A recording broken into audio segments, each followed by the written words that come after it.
I, you would think that after all this time, I would understand how Zoom works. And it's like, it's not doing what I wanted to do, but that's neither here nor there. All right. So I'm Reagan. I'm Nate. Yep. And we are going to now turn Ruth Bader Ginsburg and Bernie Sanders into D&D characters. We still don't have a name for what we're doing. So we're kind of the cart before horse type people. Mm-hmm. We're basically Nate's air genasi character, Tempest. Mm-hmm. Just run into the battle. I did suggest, so you want to lead a party as a potential, as a half-hearted joke title, but, and I said that I would put thought into other titles, which I have not done yet. Yeah. So. I haven't either. I'm also going to admit I did not do the PowerPoint this time because it's not because I don't love RBG or Bernie as much as I love Obama and Trudeau. Mm-hmm. I just really did not have the time right now, especially now that we've got a snowstorm. Yeah, man. I think I had to uncover my car from like about 4 inches of snow. Mm-hmm. So, yep, that's how it's going to go. All right. So I am really excited. I'm so excited. I created a limerick to tell people about what we're doing tonight. Oh, damn. We got poetry. Oh, yeah. Okay. Oh, yeah. I went poetic on this one. Take the floor, friend. I can't remember what the limerick was. Hold on. Tonight your minds will blow. Tonight your minds will blow. Oh man, I can't remember the second line, but it was Aasimar Bader and Bernie as a ranger. Nate and Reagan let it flow. So yeah, it followed cool. that limerick. And here's the funny thing. When I was still teaching, one of the things I had to teach my kids for part of poetry was to make a limerick. Mm-hmm. And before that, only time I had heard the phrase limerick was with the adjective dirty in front of it. Shit, so I'm yeah. like, why am I teaching? And then I realized, no, it's not. Yes, it has become kind of bawdy and things like that, but it's a rhyming scheme. And so all I can think while I'm teaching these little 8-year-olds is there was a lady from Nantucket, and that's all I can think. Something bucket. Yeah. And then The Crown, when Helena Bonham Carter's character went to go visit the American president, they were all doing dirty limericks too. I still haven't watched it. I'm a terrible human. It's okay. You don't have to watch The Crown, just like I don't have to watch Bridgerton. I did watch Bridgerton. You have? I have, yes. Okay, so you don't have to watch The Crown. I'll watch that. You watch Bridgerton. I won't. And I've never seen It's a Wonderful Life because I've seen that. I refuse to watch It's a Wonderful Life. Okay. Growing up, that movie destroyed my Christmas season because it would interrupt my regularly scheduled TV shows. And I did not like that. Mm-hmm. And they played that movie so much when I was a kid, I said, I'm never going to watch it because you tried to make me watch it. Mm-hmm. And that is a little bit of insight into childhood and adult Reagan. Mm-hmm. All right, let's get into some D&D. Please. All right. Are you ready to see what I did? Totally. I'm loving this. I'm loving this. Yeah. I'm so excited for this. All right. First up is my Ruth Bader D&D character. So I made her a female variant. Is it Aasimar or Aasimar? I've heard both. Aasimar, right? Asgard. Yes. Yes. I don't even know.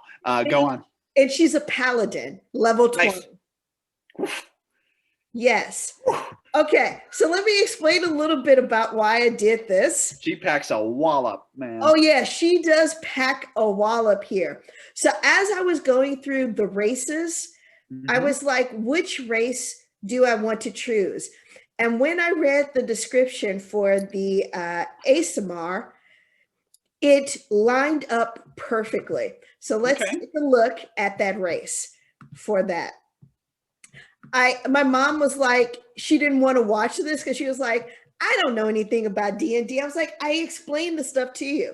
Okay, so Aasimars are placed in the world to serve as guardians of law and good. Their patrons expect them to strike at evil, lead by example, and further the cause of justice. How is that not her? Yeah, dude. Like I am in one of the other campaigns that I am playing with Ethan.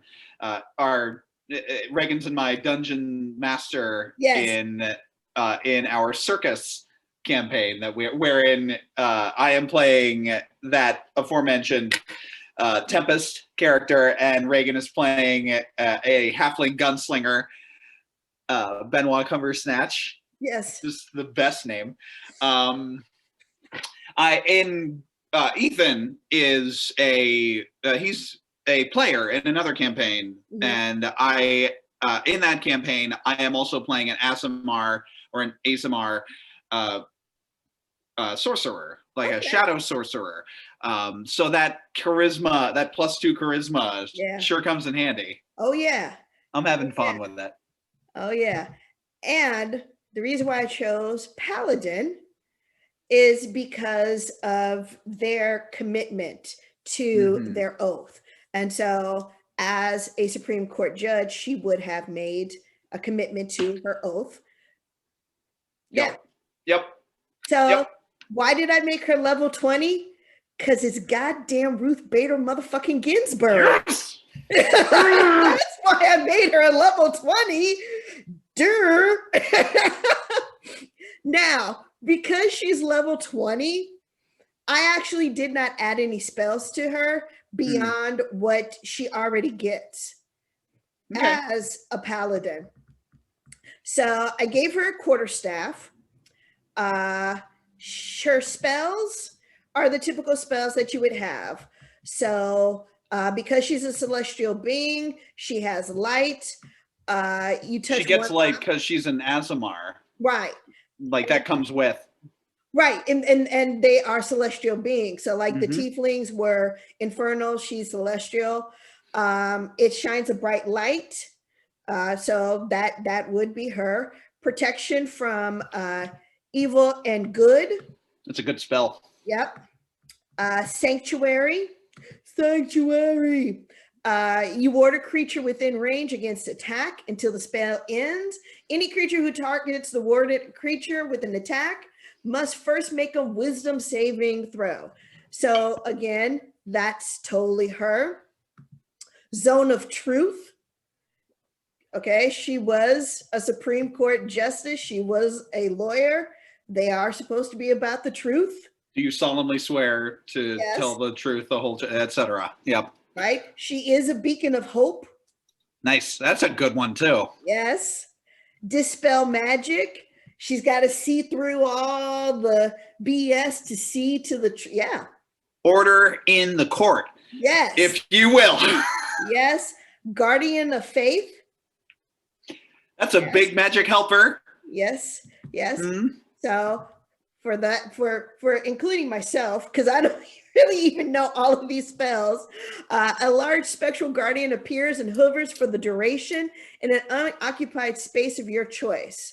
The guardian occupies that space and is indistinct except for a gleaming sword and shield emblazoned with the symbol of your deity. 8 hours. Jesus. Yeah. That spell lasts 8 hours. Yeah. Holy crap. Well, she's also, again, she's level 20. Right. Yeah. Now, the thing that got me is that her initiative is so low, and I guess that's because of her dexterity score. Yes. Here's what happened. Wisdom, of course, on her is going to be high. That Okay. was just like, that's just natural. After that, intelligence. Then from there, it went to charisma, strength. I mean, the woman was in her, 80s and still working out with the trainer and everything. Mm-hmm. Right? Then after that, constitution, and then at the end, dexterity. Now, the reason why I made dexterity low for her and for both Sanders is because they are both older. Sure. So while they are still healthy, strong people, they're not doing backflips and doing high kicks and stuff like that. So that's why I made their dexterity low, which is why their initiative is a -1. Mm-hmm. Yes. Yes. And now that I've just said that, I remember that episode of IT Crowd where Richard Ayoade. Have you ever seen IT Crowd? I think I watched like 3 episodes. Okay. So anyway, he was on this competition where you were given all these different letters and you had to come up with the word that used the most of those letters. Anyway, he became this, apparently they had like this underground groupie thing. And one of the guys who was also in this program went by the name -1. And so it was basically this nerdy white dude that was trying to talk street. He's like, "Yos, I hears that you think that you're the best on the street," like and laughing your ass off. But he called himself -1. Yo, okay. What's up, bruv? That's what I call fucking yikes. It was yikes, but it was hilarious. Yeah. Okay, if you're not watching IT Crowd, may I suggest watch IT Crowd. Noted. Okay, do you know who Matt Berry is? He's an Irish actor, right? What We Do in the Shadows? Oh, that guy. Yes. Okay. He starts in that show in like, I want to say the 2nd season. Okay. Oh my gosh. That dude is too funny for words. Okay, let's get back to RBG. All right. Again, because she's level 20, a lot of her bonus or her modifiers are going to be high. Mm-hmm. Like insight and history and all that other good stuff. The other reason why I forgot to tell you, I did add something.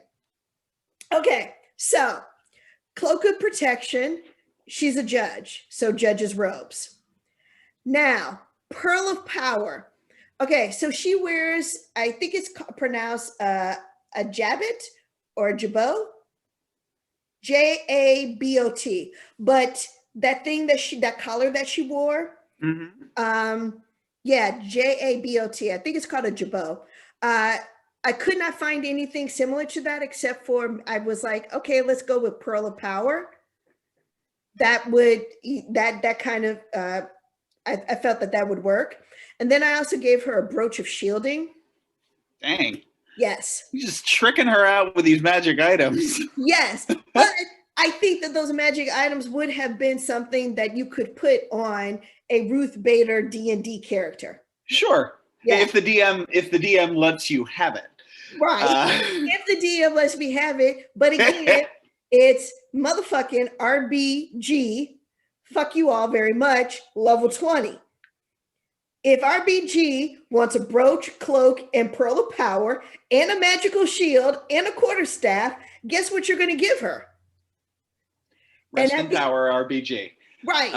And once you give her that, you tell her, thank you. Thank you for allowing me to do that. Okay? Because she said you could do it. Mm-hmm.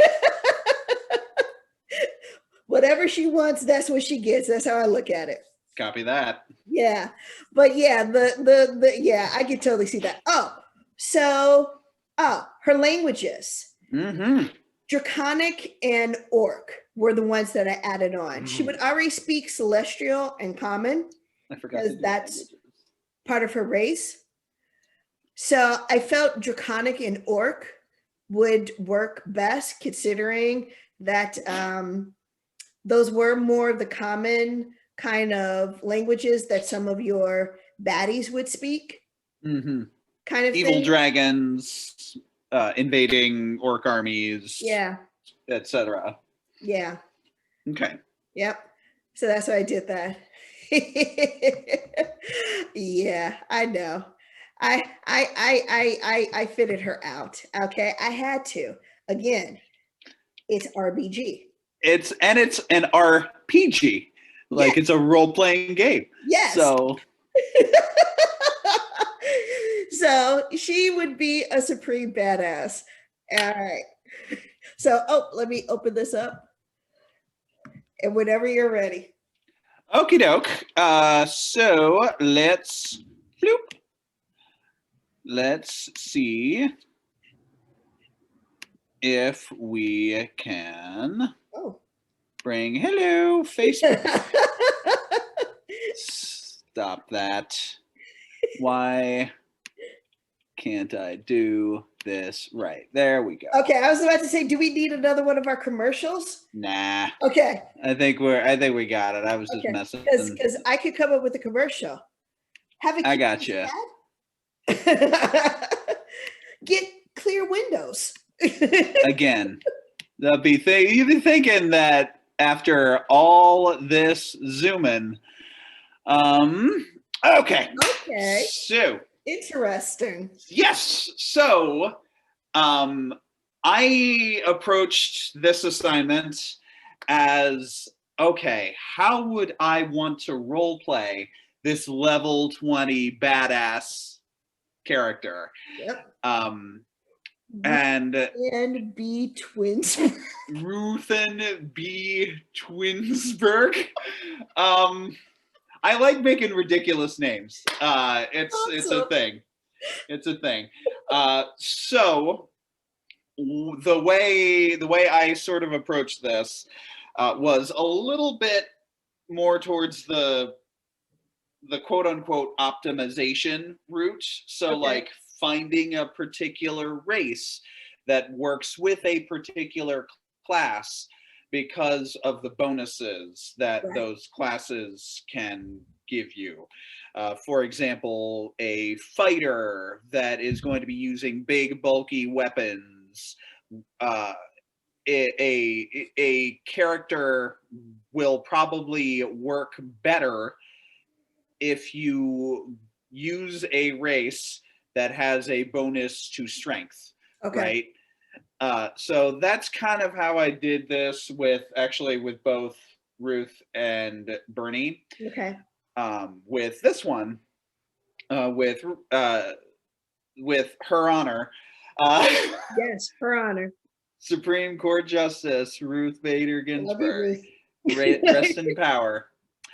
I decided to go the intelligence route. Ooh. So, so there is among the casting classes. Some of them cast with using their intelligence. Some of them cast using their charisma. Some cast using their wisdom. Wizards cast with their intelligence, and wizards are all about the book learning. Right. I also gave her the sage background, Okay. which grants her proficiency in a couple skills. So I actually did not finish her skills or her spells or her speed or her la la la. Yeah, so I phoned this the fuck in, Reagan. But okay. But I decided to make her. It's also, how would I like to play her? Okay. She was a tiny human. Like she was a tiny person. She is. Gnomish, if you will. So okay. I Tell you the truth, I actually was going to give her like halfling or something like that, but then I was like, no, don't look at her, I'm that piece of shit that's doing that. No, So like, but it's not a piece of shit thing, because I thought that too. And actually, sometimes height does affect personality mm-hmm. with your humans in general. Right. So it can affect personality and things like that. If I were 6'2", I might not be as feisty and stubborn as I am. And people would treat you differently They too, would definitely right? treat me differently. So, so how would that person develop if they don't have the brawn? All right. Maybe they have the brains. Yeah. Right. So, as a wizard as well, you can select what kind of wizard, what kind of subclass you would like to be. Okay. And I decided to make her a divination wizard, where she can use her magic to sort of, in effect, look forward in time, use magic to get to the nature of an object, use magic to learn more. I am, in terms of roleplay stuff, the fields along the side here, I took these from the Sage background. Okay. I'm willing to listen to every side of an argument before I make my decision. Judge. Ideals, logic, emotions mustn't cloud our reason. Judge, show me evidence. Give me the argument. And Spock. Yeah. My life's work is that's supposed to be the word tome, is a tome of wizard law. Okay, yeah.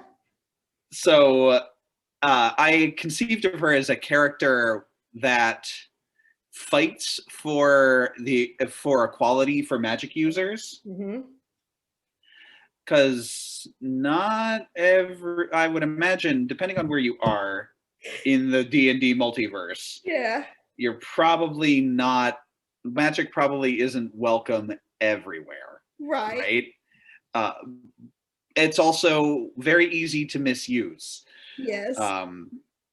So she is clear-eyed about the potential for abuse of magic as well.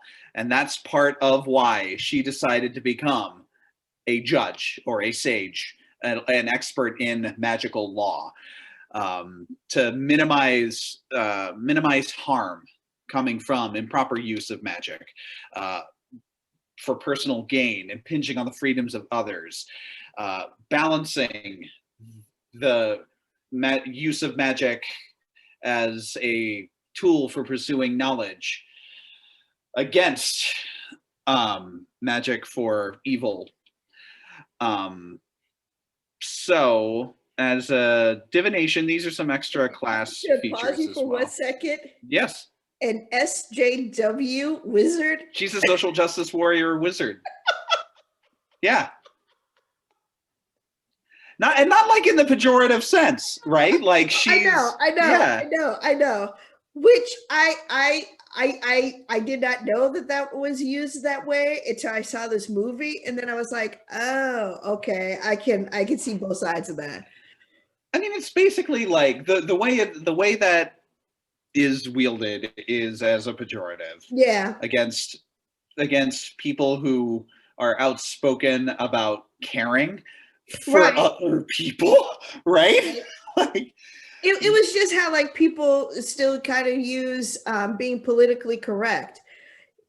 Yes, it's just being a decent human being, man. Right. Like, you're just trying to respect what other people want. But, and again, I'm about to bring up a TV show, Community. Did you ever watch that show? A little bit. Okay, there was one where the dean wanted to create a mascot that would not offend anybody. And Joe McHale came in and he said, I didn't think it was possible, but in an effort to not be racist, you have become racist. Yeah. Yeah. Yes. Yeah. It's when difference is erased or willfully ignored or discounted, when perspectives aren't shared, when everybody's just trying to pretend like things aren't the way they damn well are. I know. I just found that hilarious, but also so confirming, because it is like some people try so hard to be polite that they wind up being an asshole in that moment. It's just like, please stop. Just in terms of I did get to her cantrips. She the forest gnomes already know the minor illusion cantrip, which is useful for like sneaking around and creating distractions. Same with prestidigitation. A wizard without mage hand seems like a very strange wizard to me. Mind Sliver is an interesting one. Okay. The light cantrip, Firebolt for attack. Now, she also gets, as a level 20 wizard, she gets more spells that she can prepare and more spell slots than anybody else. So she gets, at level 20, at the top of her adventuring day, she's got 4 first level, 3 second, third, and 4th and 5th level slots, 2 6th, 2 7th, 1 8th, and 1 9th, including one of them. What's that? 22. So in the course of an adventuring day, she could cast 22 spells. Wow. And then the cantrips, just for anybody that doesn't know, you can just, do without having to fill up your slots. Including stuff like Wish, which is one of the most powerful spells in the game. You have to word it very carefully, because be careful what you wish for. Right. Foresight, which Tempest actually got cast on him one time by that druid. Do you remember that level 20 red man druid that Ethan had us help, or had helping us during the big fight in the fighting all the bad wizards? Meat Man. Meat Man, yes, that's him. Meat Man. Okay. Meat Man was a level 20 druid, and he cast Foresight on Tempest. Foresight is another very powerful high-level spell that this RBG build could get access to.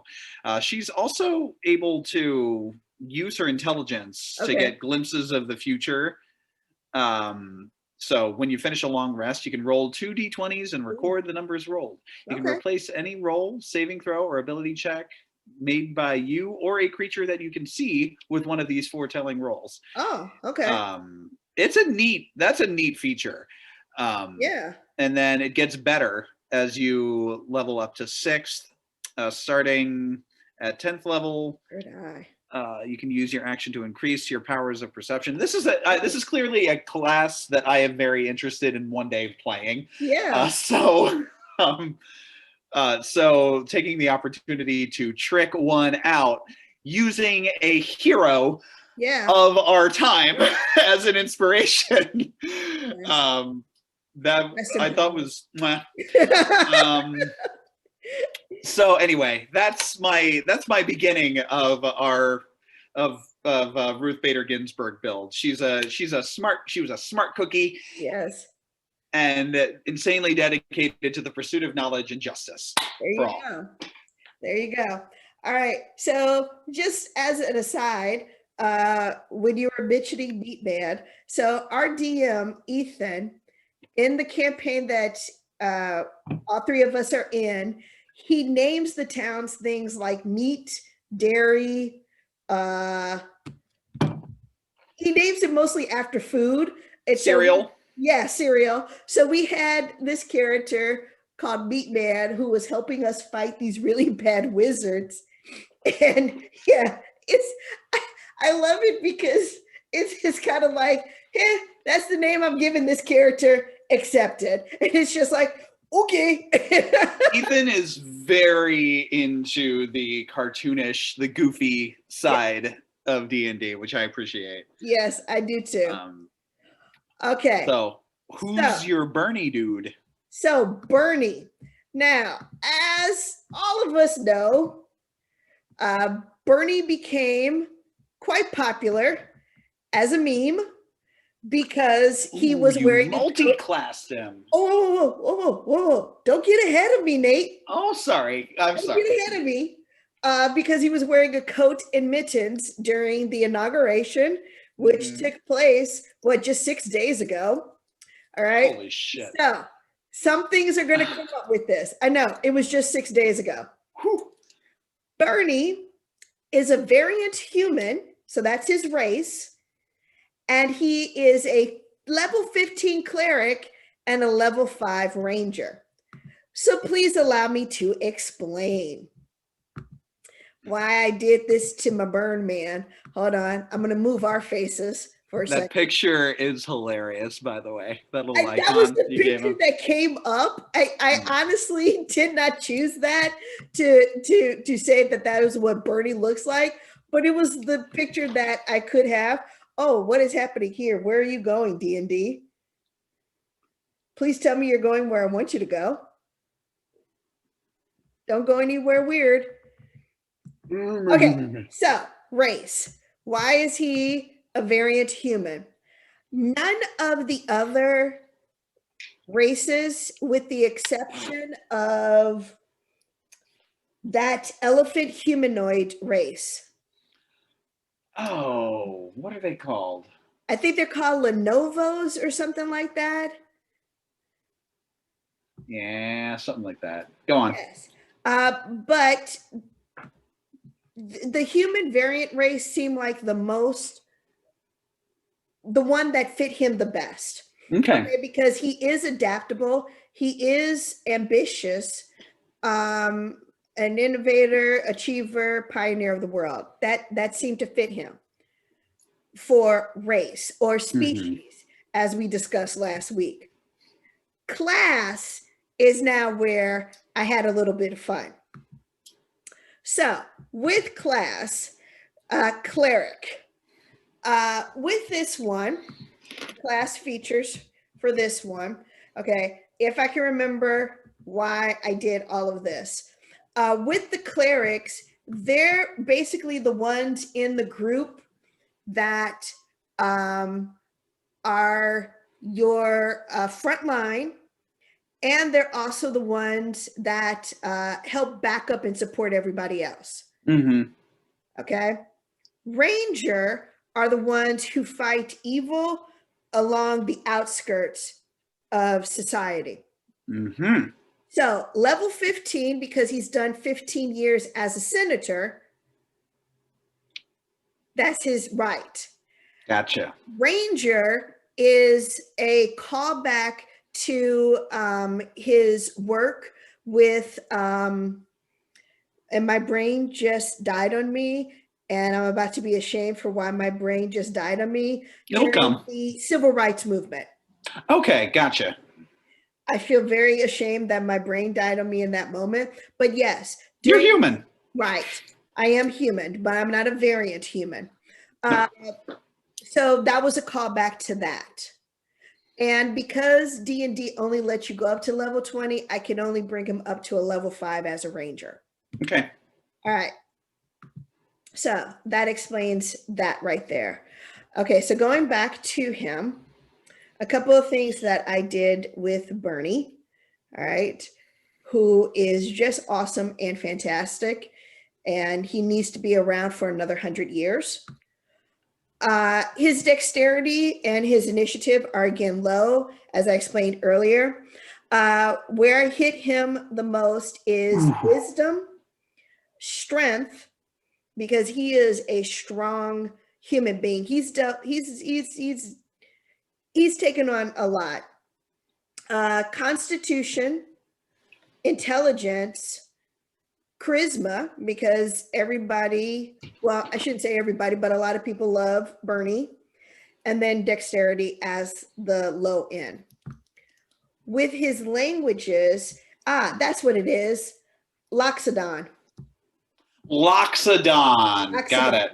Okay. I gave him that. Now, the reason why I liked Loxodon as a race is because they're listed as a very calm, thinking people, species. And so, yes, he has gotten upset about things, but he is a thinker. Mm-hmm. Okay. That's where I was going with that one. Okay. Again, I did not add a lot of spells to him because at this level, as a paladin, as a cleric, sorry, confused him with RBG.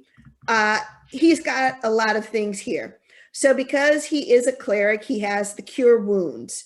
Again, he's the one that you send in front lines. He's the one that if someone dies, or gets critically injured in the game, I should say, they're the ones that are usually able to bring them back. Like our cleric has a few times helped out Nate and myself come back. Nate, because he ran head first and got swallowed. Didn't you get eaten by that creature? Reagan, I got killed. So what happened? So what happened was,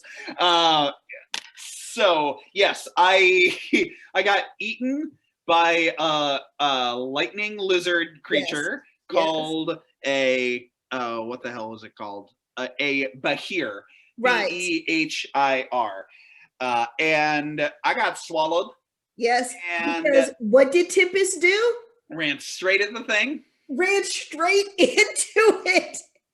And we're all sitting there like, what the hell are you doing? So what the sorcerer decided to do was after they did a traumatic amount of damage to the Behir with me inside it, it decided to turn tail and run. What the sorcerer decided to do was cast Disintegrate, which as you can imagine, caused the thing to disintegrate around my prone body. So it was also a cliff dwelling creature. So it started to crawl down. Fee hit it with the disintegrate blast. It disintegrated. My body now had nothing to hold it. I was now falling to the bottom of I fell right to the bottom of the cliff and I broke.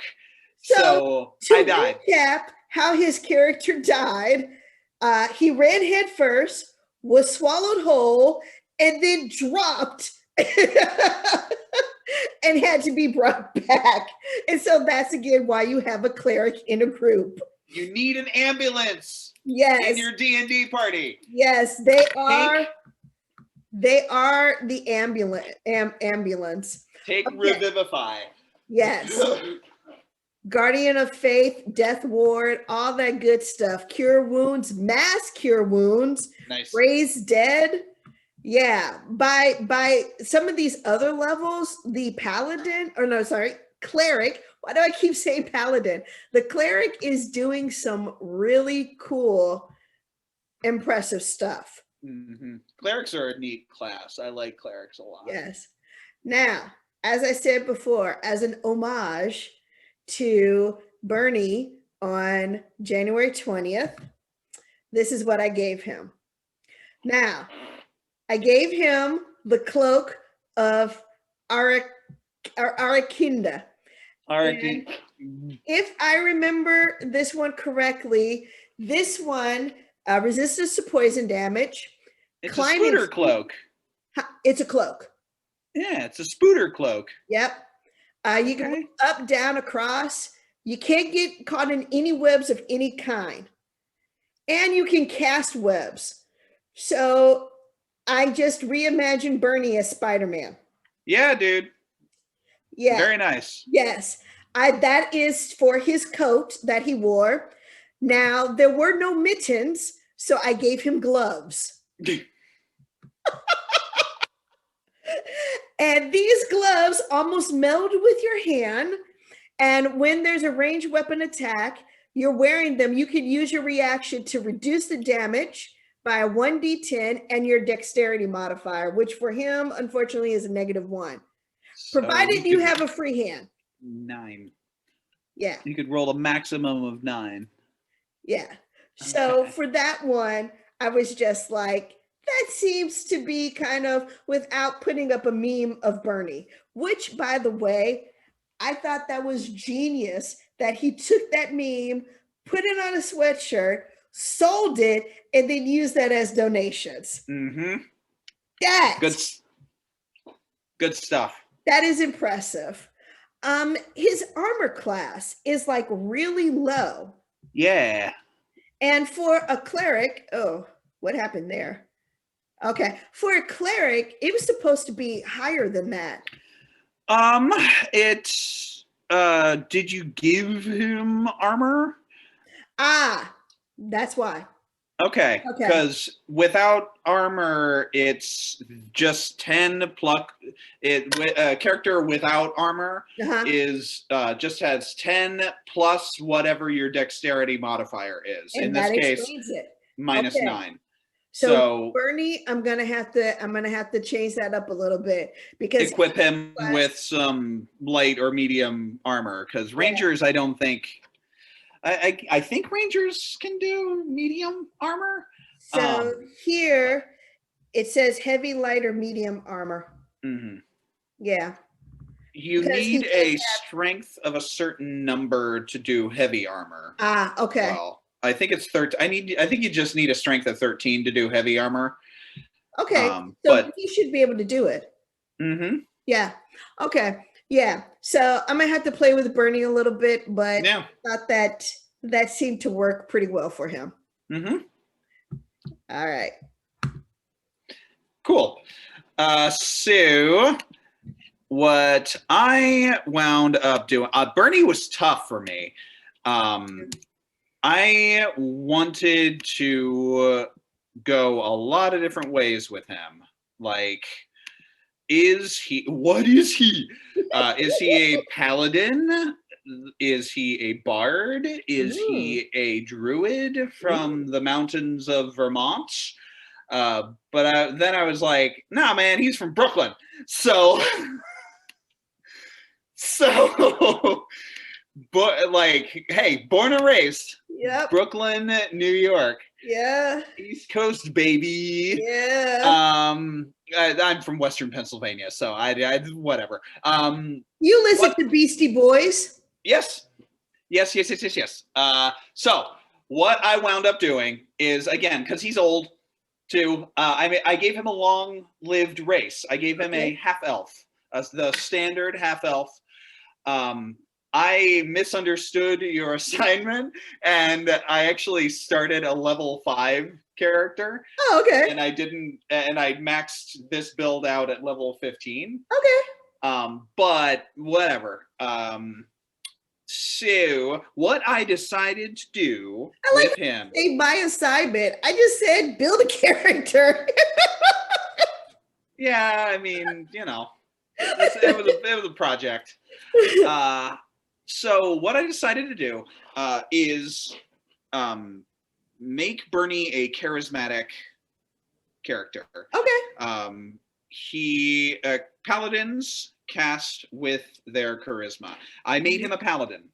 I made him a paladin that is actually that took the same oath as Chance, my other character in Ethan's campaign that we are running with. He is an Oath of Redemption paladin. Okay. Because Bernie knows what this country should be. Right. Right? He has a very firm, he has a very firm idea of what he thinks this country should be. And it is way too. It is way, as it is, according to him, it is way too captured by the powerful. Yeah. And so that tends, in my opinion, towards a more chaotic alignment. Half elves are a bit more on the chaotic end of things as well. Bernie is not an institutionalist. No. He's a radical. Yeah. So I decided to make him a courtier. Okay. So like, and again, kind of like my Trudeau build where he's working on the inside, but he's still loud and in your face about it. Yeah. He's not a member of the Democratic Party. No, an independent right. that caucuses with the Democrats. Right. He's like the longest running or the longest independent holding an elected office. Yeah. Is it in the Senate or in the House of Representatives? I think it's in the Senate. I think it's in the Senate. Yeah. Yeah. He is, I also decided to, I saw that he was a track star in high school. Nice. So I decided to key his attacks off of dexterity and not strength. Okay. So that's why he's a little bit more on the sneaky, like, or stealthy, and graceful side than, because he's not a chunker. He's 6 feet. He's 6 feet, but he's kind of lanky, you know. And, I did give him a shield and some studded leather armor to get his armor class up. Plus he's a stud, so there you go. Hucking some javelins at his enemies. He's also not a violent person. No. He wants to work within or at least he wants to use the popular will to inspire people to change the system from the outside. You need charisma to convince people of that, right? Yeah, you do, definitely. So as an emissary, but without using violence. Right. Without using violence. That is the key thing about the Oath of Redemption. They will, the challenge for that as a role play with Chance too, he's a protector. He is not a soldier. Okay. He's going to try to use violence only as the last resort. So as a bonus action, one of the class features of the Oath of Redemption, which I really like, you can use your channel divinity, your connection with the divine, to augment your presence with divine power. As a bonus action, you grant yourself a +5 bonus to charisma persuasion checks for the next 10 minutes. He's also already proficient in persuasion. Yeah. So he gets a +8 without that. Yeah. So with that, he gets a +13. Right. So basically, even if your D20 like rolls kind of low, you could still hit something pretty decent. And you can talk your way out of it. Yeah, even without like having to use violence. That's a 14. Yeah. Wow. And then if you roll a nat 20, that's a 33. Yeah, you got your way. Heck yeah. And then another feature which I really like is Rebuke the Violent. Yes. The other option, which you get at level 3. Like these are both level 3 things. Gosh. You can use your channel divinity to rebuke those who use violence. Immediately after an attacker within 30 feet of you deals damage with an attack against a creature other than you, you can use your reaction to force the attacker to make a wisdom save. On a failed save, the attacker takes the exact same amount of damage that they just dealt, except in radiant damage. On a successful save, it takes half as much. Okay. So that's another example, I feel, of just like, you're going to use violence? Okay. Yeah. No. That's the D&D version of I'm rubber, you're glue. Whatever you do to me sticks to you. Aura of the Guardian at 7th level. You can Wow. shield your allies from harm at the cost of your own health. Oh. When a creature within 10 feet of you takes damage, you can use your reaction to magically take that damage instead of the creature taking it. Oh, okay. And then at Protective Spirit at 15th level, which is where I maxed him out, Uh-huh. Holy Presence mends your wounds in combat. You can regain hit points equal to 1d6 plus half your paladin level if you end your turn in combat with fewer than half of your remaining hit points and you aren't incapacitated. So that basically your hit point, this turns your hit points into a resource. Yeah. And I really bounced his constitution, so he's got 154 hit points. Oh yeah, he does. Wow. So he can work to like take damage for his allies, right, while he figures out a way to end the fight. Right. So that's a really interesting challenge. Yeah. That's kind of what I want to do with Chance as well. That's what I kind of did in that battle with a weird creature where Fee fried all the fried all the characters. Oh my gosh. Okay, so to catch everybody up, I think we talked about this last week, where we went into the School of Wizardry, found out that there was a group of kids who were under the school doing some evil stuff. And so our cleric threw out this spell that I don't think that she's ever done before.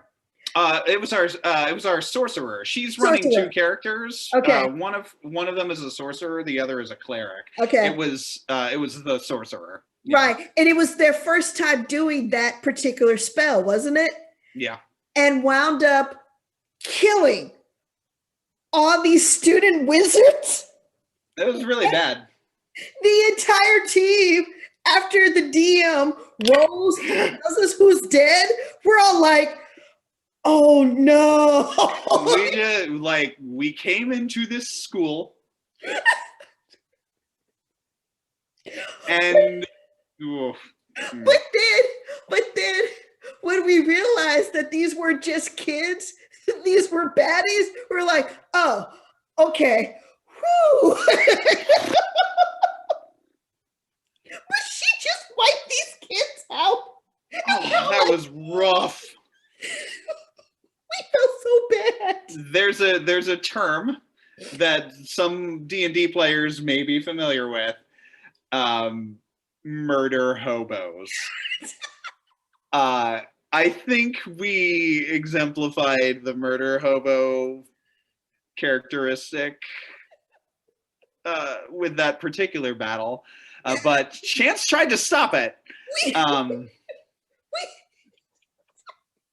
was because of the initiative order. I think she was one of the first ones to go. And she just like... I would also like to say, just so that people don't think that we just, in our D&D game, just run off and just murder other kids. We don't. We really don't. They had also kidnapped one of our members. Yes. That we had just gotten back. So the combination of first time using that spell, the DM rolled kind of low for the NPCs, because the DM does have to roll for those characters. Mm-hmm. They had just kidnapped our person. So, none of which exactly excuses what happened, but that's more information. Right? Excuses for killing a bunch of imaginary characters. Oh, man. It's a game. It's a fun game. Anyway, my other idea for Bernie that I started but have not finished, it's not ready for prime time yet. Okay. Is a trickery cleric. Ooh. So he's a level 5. Because again, I misunderstood. Oh no, what because you were doing, because when I originally told you about it, I said that I was going to give him 15 because of his term in the Senate. I don't think I told you about me adding in the extras or adding in a second class. So that's on me. I didn't explain that fully. Okay. I guess I was inspired, but I narrowed it down to Lore Bard or Trickery Cleric. Okay. Lore Bard is more charismatic. Trickery Cleric is obviously more wise, Yeah. because clerics cast using their wisdom, but they also are trying to deceive, Okay. which is like it's a little bit of a darker shade on Yeah. Bernie, because he's like because he is a politician. Yeah, he is too, a politician, and he's been right? doing this for decades. And So, he is a populist, and I am personally, I'm a little suspicious of populists after the last 5 years okay. of right-wing lunacy. Yeah. So I decided on Trickery Cleric to sort of play with that a little bit. Okay. But I didn't finish it before we logged on. Okay, that's fine. But for me, RBG is a wizard. Bernie is a paladin. All right. There we go. All right. Okay, so here's what I was thinking. Yeah. Because we've done 4 politicians that we like. Yeah. Okay. So here's what I'm thinking. I'm thinking we dip our toe into the other side in a gentle way. So here are the ones I was thinking about. John McCain, George W. Bush, George Bush, or Ronald Reagan. Wow. Okay. Any 2 from those 4, unless you've got some other ideas. Any 2 from those 4. I don't know. Or any other ideas. Do you have any preferences among those 4? McCain, for me, would be the easiest one to dip my toe into. Okay. George W. also, again, did not particularly care for George W., but also at the same time, I don't feel about him like I've been feeling about some of our more recent people that we've been dealing with. The insurrectionists, if you will. Yes. Yes. Then I was like, okay, so I can't, unless you want to go, I can't really think beyond a few of those, unless you want to go like back in time and maybe add in an Abraham Lincoln.